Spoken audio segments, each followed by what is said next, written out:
Salam saudara, kebenaran hari ini berjudul Menjaga Pikiran. Allah Bapa adalah Allah yang hidup dan nyata. Maka semestinya Allah Bapa dapat dialami dan benar-benar dapat dirasakan. Pengalaman mengalami dan merasakan hadirat Allah Bapa memang dipandang sangat subjektif. Biasanya teolog-teolog yang hanya menekankan pikiran atau rasio menentang hal ini. Dan mereka memandangnya sebagai hal yang membahayakan teologi. Tanpa mereka sadari, mereka membangun tempurung dalam hidup mereka, sehingga mereka seperti katak di bawah tempurung. Biasanya teolog yang menekankan rasio selalu memandang subjektivitas sebagai hal negatif. Padahal mereka sendiri secara nalar juga subjektif.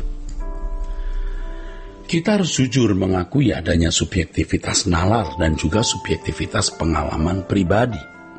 Kebenaran terhadap suatu objek adalah sesuatu itu memuat subjektivitas yang salah atau subjektivitas yang benar.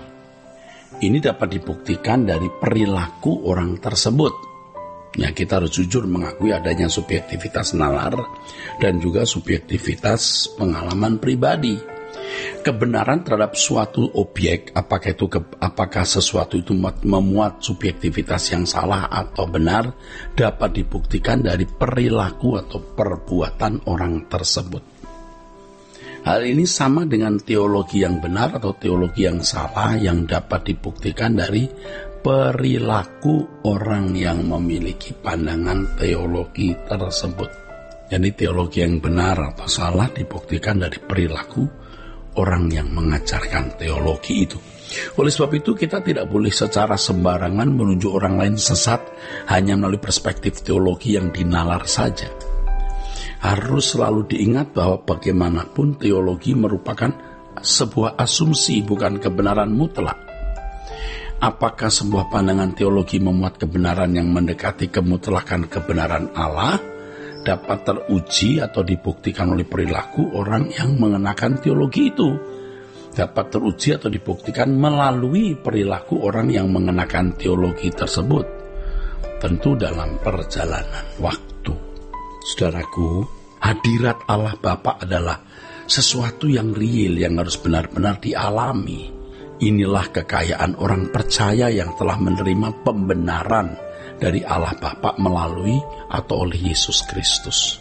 Pengalaman pada saat kita ada di hadirat Allah Bapa, di mana kita bisa menghayati realitas Allah sebagai Bapa, dan kita memanggil Dia Bapa dalam suatu keintiman yang indah, itu membuat kita benar-benar bergemar, bersukacita, bahagia, kokoh, dan kuat.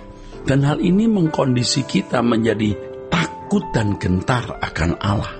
Nah, dari hal ini kita dapat membangun kesucian yang benar, tidak terpikat oleh keindahan dunia atau yang lain-lainnya. Saudaraku sekalian, mengembangkan hidup di hadirat Allah Bapa dimulai dengan perjumpaan secara teratur dengan Dia dalam jam doa. Kita harus benar-benar menghargai setiap waktu sebagai waktu perjumpaan dengan Allah. Selanjutnya, kita dapat menjadikan waktu hidup kita sebagai ruangan yang selalu ada di hadirat Allah. Nah, ini idealnya, saudaraku. Inilah yang disebut sebagai hidup di hadapan Allah. Untuk memiliki kehidupan yang selalu di hadirat Allah ini bukan sesuatu yang mudah. Kita sering on off, nyambung putus ya. Sering kita on off sehingga kita tidak menikmati hadirat Allah secara penuh ya, yang tidak jarang lebih banyak off daripada on-nya. Ini fakta ya saudara. Pasti saudara mengerti yang saya maksudkan ini. Oleh sebab itu kita harus benar-benar serius menjaga pikiran kita untuk tetap menghayati kehadiran Allah dalam hidup. Menjaga pikiran maksudnya adalah tidak membuat hal-hal yang merusak penghayatan kita terhadap kehadiran Allah. Ada wilayah yang harus kita hayati secara permanen, yaitu atmosfer kehadiran Allah Bapa dalam hidup ini. Ini adalah realita realita yang terindah, saudara, dalam hidup yang tidak boleh dilewatkan, yang nggak boleh kita lewatkan. Orang Kristen yang melewatkan hal ini, tidak akan pernah masuk rumah Bapa. Jangan lewatkan bagaimana Tuhan melawat kita, mendidik kita untuk menjadi manusia sesuai dengan rancangan Allah semula. Orang-orang Kristen yang sungguh-sungguh, ya saudaraku sekalian, berusaha menghayati kehadiran Allah, orang-orang yang akan menjadi takut akan Allah sehingga hidupnya berkenan dan dikenal, ya, berkenan di hadapan Allah dan dikenal di dalam kerajaan surga nanti. Saudaraku sekalian, orang Kristen yang melewatkan hal ini, pasti menyesal, saudaraku, menyesal. Dan percuma mengucapkan doa, Bapa kami, datanglah kerajaan-Mu, jadilah kehendak-Mu di bumi seperti di surga, kalau kita tidak hidup di hadirat Allah. Sebagaimana seseorang bisa menghayati Allah sebagai Bapa tanpa pi, sebagaimana tokoh-tokoh iman, maksud saya, di zaman Perjanjian Baru bisa menghayati Allah begitu rupa, kita juga mestinya bisa menghayati Allah begitu rupa. Jadi saya ulangi, saudaraku sekalian, orang Kristen yang melewatkan hal ini, tidak sungguh-sungguh mau hidup dalam keintiman dengan Allah, tidak akan pernah masuk rumah Bapa. Orang-orang Kristen seperti ini pada dasarnya adalah orang-orang yang tidak pernah mengucapkan doa Bapa kami dengan benar. Sebab bagaimana mereka bisa memanggil Allah sebagai Bapa tanpa menghayati keberadaannya dan hidup di dalam kekudusan. Realita kita sebagai anak dengan Allah sebagai Bapa benar-benar dapat terbangun kalau kita memiliki atau mencapai kehidupan di hadirat Allah. Jadi sebenarnya di balik panggilan Bapa bagi Allah, seperti yang termuat dalam doa Bapa kami, terdapat panggilan untuk mengalami keberadaan Allah atau supaya kita hidup di hadirat Allah. Dengan demikian panggilan Allah sebagai Bapa menyita seluruh kehidupan kita. Dalam hal ini panggilan Bapa bagi Allah menjadi sangat mahal dan tentu saja sangat bernilai. Kita juga dapat mengemukakan bahwa Allah tidak membiarkan dirinya dipanggil oleh orang-orang yang hidupnya sembarangan atau orang-orang yang hidupnya tidak berkualitas.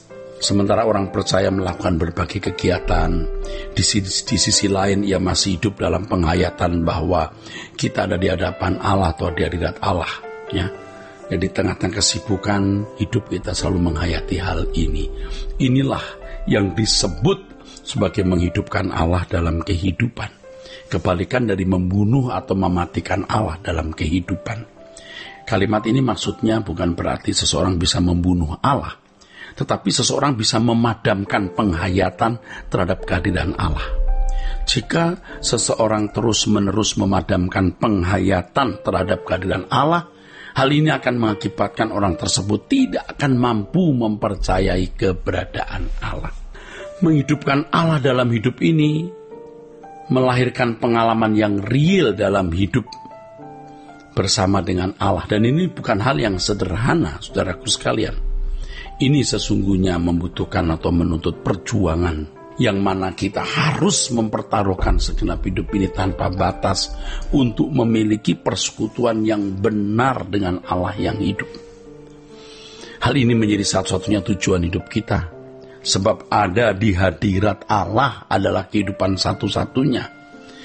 Di luar hidup di hadirat Allah adalah kebinasaan, bukan kehidupan.